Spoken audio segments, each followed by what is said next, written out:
Hello my brothers, thank you for all your wonderful comments in the last video, and to all my new subscribers who have joined the Voicey Brotherhood.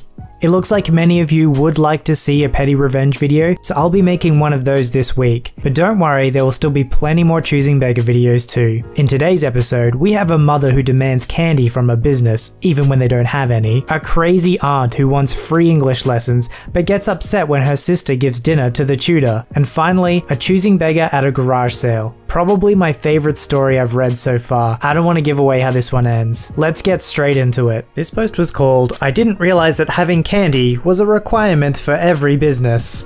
I'm seriously in shock right now that this happened. My office is by appointment only, so if I don't have a client scheduled, I keep the door locked. There are several counseling and law offices in our building, and the area has a homelessness problem, so I'd prefer people not wander in. A few minutes ago, a woman tugged on our door trying to get in. It's not unusual for someone to try come in to ask for directions, so I decided to finish up my business call and let her in. As I'm hanging up, she proceeds to tug and pull and knock and ring the doorbell repeatedly. That should have been warning enough. "Hello, sorry about the wait. What can I do for you?" "What do y'all do?" I gave her a brief explanation of our company. "Oh, okay. Why do you got your door locked though?" I give her a brief, professional explanation about how we are not able to take walk-ins and that oftentimes our employees are here alone or in the back, so we keep it locked for safety reasons. "That's rude though." "It really is just a safety precaution, but I apologize. What can I help you with today?" "Yeah, let me get some of that candy out of the basket for my kids." She pointed at a basket that I have that is full of raffle tickets for a contest we're holding. "Oh, I'm sorry, there's actually no candy in there, it's just raffle tickets." "Don't lie to me." I'm shocked and kind of freeze for a moment before grabbing the basket to show her there's no candy in it. "Why don't you have any candy?" We have in the past, but we go through it so fast that I can't afford to keep a basket full." This is true, we're in a low income area and people take fistfuls. "So what are you, cheap or just broke?" I sort of awkwardly chuckled. "You think this is funny? You got a basket, people are gonna think it's candy. That's false advertising." "Well, we're not really advertising." "I could see it through the window. It was on display. You put that up there so I'd come in for candy, but it's not candy. That's false advertising. And one of these days someone is gonna take you to court." My personal policy is that if anyone brings up legal action, I'm pretty much done with the conversation. "Sorry about that. Was there anything else I could help you with today?" "Yeah, you can get me some candy for my kids." "I don't have any candy, sorry. Have a great day." "Fine, give me some money for the vending machine." I don't carry cash." "Don't lie to me." "I'm not lying. I'm going to have to ask you to leave." "Man, screw you." "I'm going to have to ask you to leave." "Screw you, it's Christmas, and you're gonna deprive my kids of candy? At least have some damn candy canes. It's the freaking giving season, and what are you giving? No money? No candy? Screw you. I bet you'll have some candy when the Better Business Bureau comes after you." "Okay, thank you, take care." "Screw you, stuck-up cheap jerk face. You can look forward to my review on Yelp." She left after that, but not before having her kids flip me off once they were outside. Classy. I'm just imagining this mother. It's like, "Okay, give him the bird, give her the bird as we going by, come on, give him the bird. That's right, that's why we don't got any candy, cause of that lady. That's right, keep it up there, keep that finger up. No, Jessica, put up that finger straight. Both of them, young lady." The original title for this post was, "Don't you dare eat while you teach me for free." I have two aunts on my mother's side of the family. My mother kept up contact with them when she moved to England, and after some difficult battles with the immigration agencies, finally managed to bring them to stay in England, with us as well. One of them is lovely, but the other, well, I could probably write a book about the crazy things she did after moving in with us. Eventually, both my nice aunt, NA, and the crazy aunt, CA, move out. Mostly because my mother finally loses patience with crazy aunt just making life difficult for us all. And nice aunt felt obligated to stick with her, since my mother was pretty firmly situated. Now for the choosing beggar part. I'm at university and I have a job teaching English on the weekends to make some extra money. Nice Aunt calls me up one weekend and asks about some English lessons, as her and Crazy Aunt are having trouble with theirs and it's getting in the way. I agree, and since their house is en route from my uni to work, I arranged to stop by after work for 2 hours, 2-to-1 sessions each Saturday and Sunday. Nice Aunt offers to pay, but I refuse. So the first session rolls around and Crazy Aunt barely says a word, but Nice Aunt makes good progress. Nice Aunt offers to pay again, but I refuse, at which point she offers to make me dinner. I've not eaten much that day, so I agree, and she does. Crazy Aunt shoots her a bit of a dirty look, but I brush it off. This turns into a routine for a few weeks. I'd go to tutor them for a couple of hours, after which I would eat dinner with them. Then one day, out of the blue, I get a call from Nice Aunt that goes something like this. Hi, is everything okay? Thank you for the lessons, they've been really helpful. Sure, everything's fine. You? You've gotten much better. Is next weekend still okay? Well, that was why I called.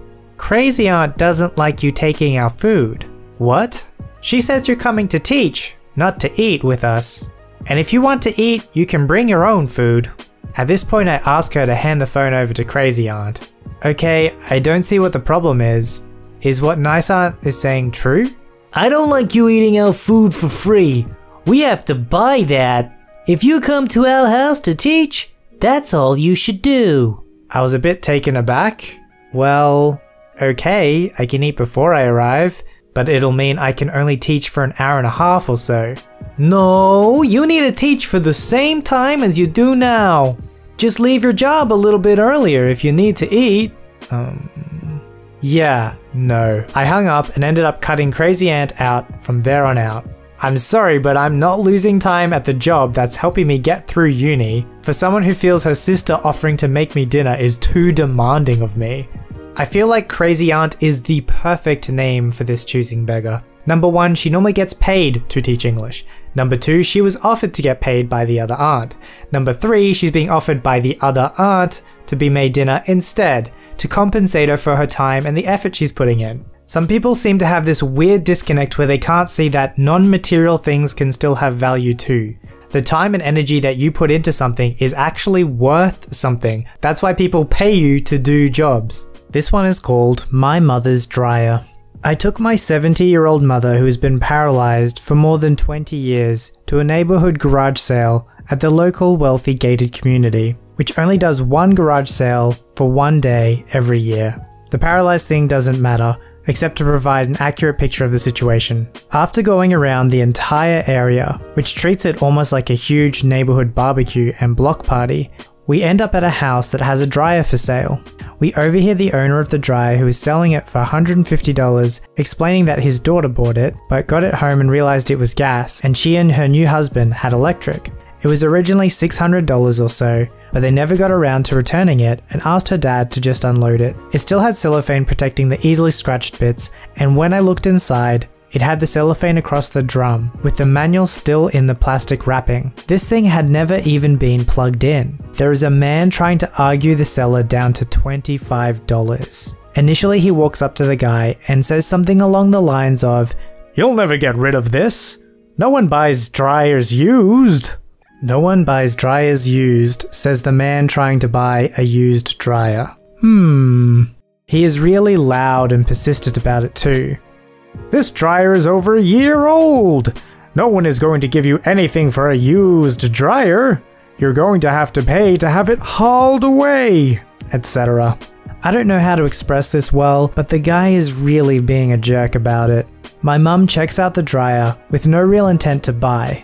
Money was really tight, and she's not a jerk who's going to offer a ridiculous lowball offer like the other guy. I have about $50 on me. She has about $20. I'm waiting until the other guy leaves to ask if I can buy it, but bring money back the next day. My parents' dryer of 35 years has finally broken down, and my dad has been driving the clothes from the washer to the local laundromat and drying them a few times a week. They really need a dryer. The seller looks over and sees my mum sadly looking at the dryer, and with the jerk still on her heels, asks her if she's interested. She says, "Thank you, but I only have $20. It's a really nice dryer though." The seller says, "Sold," and shakes her hand. He says he is happy to deliver it because he has a flat trailer and it's not a big deal. He'll even hook it up for her. The jerk is furious. He ups his bid to $75. The man looks him dead in the eye and says, "I sold it to this nice lady here." My mum is trying really hard not to burst into tears. My mum gives the man her address and he indeed delivers it and hooks it up for her. My dad is thrilled. He asks how much for the dryer. The man says, "1 hug." He gives my mum a big hug and refuses her money and my dad's and mine. I have the feeling that if the jerk had just politely offered any amount of money, the seller would have accepted it. He really just wanted to get rid of a dryer that was taking up valuable real estate in his garage. Sometimes it really does pay to be nice. Aw, there we go, we finished on a really nice one today. Don't forget to like this video and subscribe if you'd like to see more. Alright, I'll see you in the next one.